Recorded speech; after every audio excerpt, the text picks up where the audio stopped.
بسم الله الرحمن الرحيم إذا جاء نصر الله والفتح ورأيت الناس يدخلون في دين الله أفواجا فسبح بحمد ربك واستغفره إنه كان توابا. இதற்கு அடுத்தபடியாக சிறப்புரையாற்ற தமிழ்நாடு முஸ்லிம் முன்னேற்ற கழகத்தின் தலைவரும் மனிதநேய மக்கள் கட்சியின் உடன்பிறப்பாளராகிய டாக்டர் ஜவஹர் அவர்கள் சிறப்புரையாற்ற அழைக்கிறேன். அல்ஹம்துலில்லாஹி ரப்பில் ஆலமீன். அஸ்ஸலாத்து வஸ்ஸலாமு அலா ஃபாத்திமின் நபிய்யின் வ அலா ஆலிஹி வஸ்ஹாபிஹி அஜ்மஈன். அம்மா பஅத். ஃபக்கத் क़ால அல்லாஹு தஆலா ஃபில் குர்ஆனில் கரீம் அஊது பில்லாஹி மினஷ் ஷைத்தானிர் ரஜீம். பிஸ்மில்லாஹிர் ரஹ்மானிர் ரஹீம். ஹுவல்லதீ அர்ஸல ரசூலஹு பில் ஹுதா வ தீனில் ஹக்கி லியுத்ஹிரஹு அலா தீனி குல்லிஹி வலவ் கரிஹல் முஷ்ரிகூன். ஸதகல்லாஹு மௌலானா. அளவற்ற அருளாளர் நிகரற்ற அன்புடையனுமாகிய எல்லாம் அல்ல ஏக இறைவனை போற்றி புகழ்ந்தவனாக அவனது நல்லருள் என்றென்றும் அவனது இறுதி தூதராக இந்த உலகிற்கு வருகை புரிந்த அண்ணல பெருமானார் முஹம்மது முஸ்தபா ரசூலே கரீம் ஸல்லல்லாஹு அலைஹி வஸல்லம் அவர்கள் மீதும் அவர்களை பின்தொடர்ந்த உத்தம நபி தோழர்கள் மீதும் இஸ்லாமிய கல்விஞானத்தை உலகமெங்கும் பரப்பச் செய்த இமாம்கள் மீதும் இஸ்லாத்திற்காக தங்களுடைய இன்னுயிரை மீட்ட சுஹதாக்கள் மீதும் அல்லாஹ்வின் நல்லடியார்கள் அனைவர் மீதும் குறிப்பாக இந்த எழுச்சி மிகுந்த சிறப்பு மிகுந்த நிகழ்ச்சியில பங்கு கொண்டிருக்கின்ற நம் அனைவர் மீதும் வல்லவன் அல்லாஹ்வின் பேரருள் அளப்பெரிய அளவிலே பொழியப்படட்டுமாக என்ற பிரார்த்தனையுடன் என்னுடைய உரையினை தொடங்குகின்றேன். இந்தோ கத்தர் இஸ்லாமிக் கவுன்சில் IQIC-யின் சார்பாக நடைபெறக்கூடிய இந்த சிறப்பு மிகுந்த நிகழ்ச்சிக்கு தலைமை தாங்கியிருக்கின்ற இந்தோ கத்தர் இஸ்லாமிக் கவுன்சில் அமைப்பினுடைய தலைவர் அருமை சகோதரர் இஸ்மாயில் நாகூர் அவர்களே, நிகழ்ச்சியை தொகுத்து வழங்கிக் கொண்டிருக்கின்ற இந்தோ கத்தர் இஸ்லாமிக் கவுன்சிலினுடைய பொதுச் செயலாளர் அருமை சகோதரர் மௌலவி நூருல்லா பாஷா உமரி அவர்களே, நிகழ்ச்சியிலே முன்னிலை வகித்து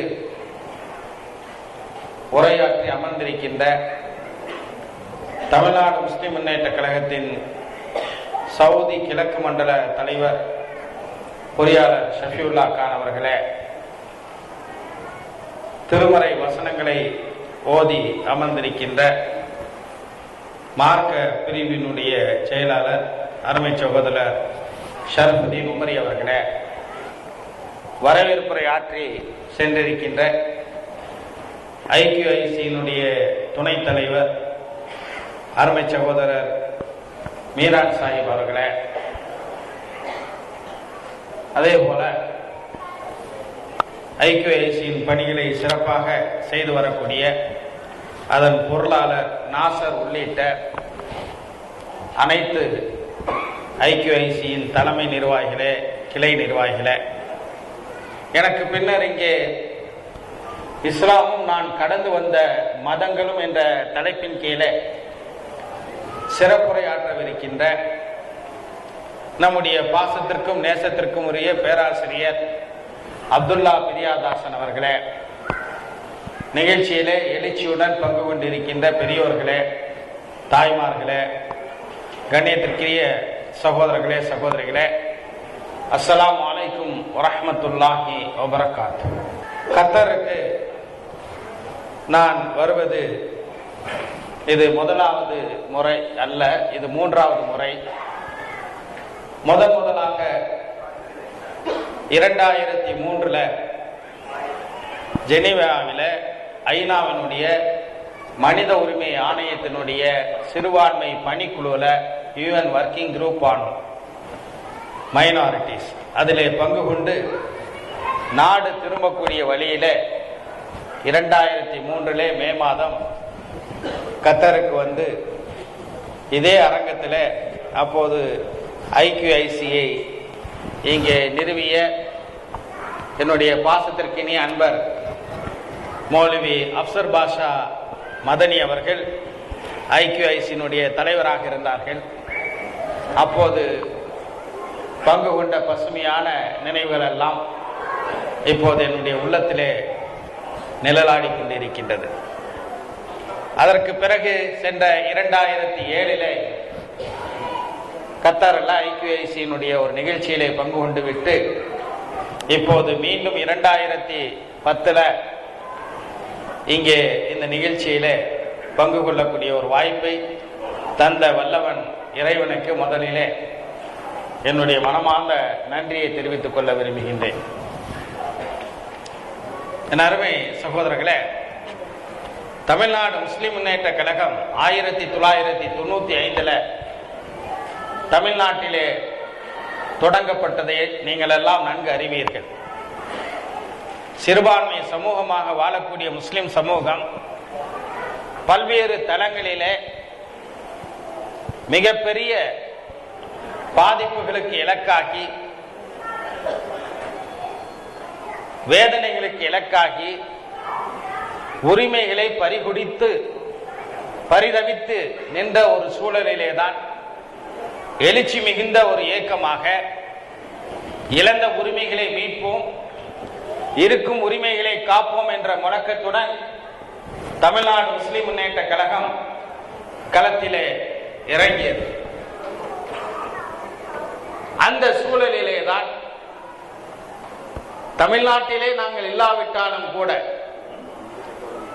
உழைப்பிற்காக, சம்பாதித்ததற்காக வெளிநாட்டுக்கு வந்தாலும் கூட தாயகத்திலே நடைபெறக்கூடிய அந்த பணிகளுக்கு நாங்கள் என்றும் உறுதுணையாக இருப்போம் என்ற அடிப்படையில் உலகின் பல்வேறு நாடுகளில் தமிழ்நாடு முஸ்லிம் முன்னேற்ற கழகத்துடன் தங்களை மனமாற இணைத்துக் கொண்ட சகோதரர்கள் பல்வேறு அமைப்புகளை தாங்கள் பணியாற்றக்கூடிய நாடுகளிலே தொடங்கினார்கள்.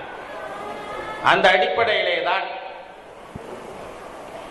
காலம் சென்ற இஸ்லாமிய அறிஞர் மௌலவி அப்சர் பாஷா மதனி அவர்களுடைய கடின உழைப்பால் 1996 இந்தோ கட்டர் இஸ்லாமிக் கவுன்சில் இங்கே கத்தரிலே உருவாக்கப்பட்டதை போல சவுதி அரேபியாவிலே தமிழ்நாடு முஸ்லிம் முன்னேற்ற கழகம் என்ற பெயரிலும், அதே போல ஐக்கிய அரபு அமீரகத்திலே முஸ்லிம் முன்னேற்ற கழகம் MMK என்ற பெயரிலும், அதே போல பஹ்ரைன்ல, குவைத்தில், இது போன்று பல்வேறு நாடுகளில் தமிழ்நாடு முஸ்லிம் முன்னேற்ற கழகத்தினுடைய பணிகளுக்கு என்றொன்றும் உறுதுணையாக இருப்போம் என்பதை நிலைநாட்டக்கூடிய வகையில் சிறப்பான சேவைகளை நம்முடைய சகோதரர்கள் செய்து வருகிறார்கள். உங்களுடைய சேவைகள், உங்களுடைய உழைப்பு, உங்களுடைய துவா, உங்களுடைய ஆதரவு, இதெல்லாம் லட்சக்கணக்கிலே களத்திலே தமிழ்நாட்டிலே பணியாற்றக்கூடிய தமிழ்நாடு முஸ்லிம் முன்னேற்ற கழகத்தினுடைய சகோதரர்களுக்கு ஆக்கமும் ஊக்கமும் அளிக்கக்கூடியதாக இருக்கின்றது. அந்த அடிப்படையிலே அவர்கள் அனைவரின் சார்பாக, தொடக்கமாக தமிழ்நாடு முஸ்லிம் முன்னேற்ற கழகத்தின் சார்பாக உங்கள் அனைவருக்கும் ஜஸாக்குமுல்லாஹ் ஹைர், அல்லாஹ் உங்களுக்கு நற்கூலியை வழங்குவானாக என்று நான் முதலிலே நன்றியை சமர்ப்பித்துக் கொள்ள விரும்புகின்றேன். என் அருமை சகோதரர்களே, இன்று நம்மிடையே ஒரு சிறப்பு மிகுந்த ஒரு சிந்தனையாளர் உங்கள் மத்தியிலே பேசவிருக்கின்றார். சகோதரர் பேராசிரியர் முனைவர் அப்துல்லா அவர்கள் உரையாற்றவிருக்கின்றார்கள். அதற்கு முன்பாக இஸ்லாத்தின் எழுச்சி என்ற தலைப்பின் கீழே என்னையும் சில வார்த்தைகளை பேசுவதற்கு பணித்திருக்கின்றார்கள். இன்றைய செய்தி ஊடகங்களை நாம் பார்க்கும்போது, அது தொலைக்காட்சியாக இருந்தாலும் அல்லது செய்தித்தாள்களாக இருந்தாலும் சில நேரங்களிலே இஸ்லாத்தை பற்றியும் முஸ்லிம்களை பற்றியும் வரக்கூடிய சில செய்திகள் என்று நான் சொல்லும் போது திரிக்கப்பட்ட செய்திகள், மிகைப்படுத்தப்பட்ட செய்திகள் அல்லது புனையப்பட்ட செய்திகள் நம்முடைய உள்ளங்களிலே ரணங்களை ஏற்படுத்துகின்றது என்று சொன்னால் அது மிகையாகாது. ஏதோ ஒரு நாட்டிலே இப்படி செய்து விட்டார்களாம் முஸ்லிம்கள் என்று மிக மோசமாக சித்தரிக்கக்கூடிய நிலையை பார்க்கின்றோம். இதையெல்லாம் நாம் அனைவரும் அன்றாடம் அனுபவித்து வரக்கூடிய ஒரு செய்தியாக இருக்கின்றது. எனவே அதுக்குள்ள நாம் விரிவாக போக விரும்பவில்லை. ஆனால் அதே நேரத்தில் என் அருமை சகோதரர்களே, இஸ்லாத்தை பற்றிய இந்த தவறான செய்திகள், இந்த தவறான திரிக்கப்பட்ட ஊடகங்களினுடைய சூழ்ச்சிகள் அல்லது இஸ்லாத்துக்கு எதிராக அவிழ்த்து விடப்படக்கூடிய, கட்டவிழ்த்து விடப்படக்கூடிய செய்தி சதி திட்டங்கள், இவையெல்லாம் இஸ்லாத்தினுடைய எழுச்சியை நாம் வாழக்கூடிய இந்த காலகட்டத்தில் கட்டுப்படுத்த முடிந்திருக்கின்றதா, அமிழ்த்த முடிந்திருக்கின்றதா, அழிக்க முடிந்திருக்கின்றதா என்றால் இல்லை இல்லை இல்லை என்பதுதான் தெளிவான ஒரு பதிலாக இருக்கின்றது. அருமை சகோதரர்களே, உங்களுக்கெல்லாம் தெரியும், 2001 செப்டம்பர் மாதம் 11ஆம் தேதி 9/11 என்று சொல்லப்படக்கூடிய ஒரு மிக மோசமான, கொடூரமான பயங்கரவாத தாக்குதல் அமெரிக்காவிலே நடைபெற்றது என்பதை நாம் எல்லாம் அறிந்திருக்கின்றோம். அமெரிக்காவில் இருக்கக்கூடிய இரட்டை கோபுரம் தாக்கப்பட்ட செய்தி உலகத்தை மிகப்பெரிய அதிர்ச்சிக்கு உள்ளாக்கியது.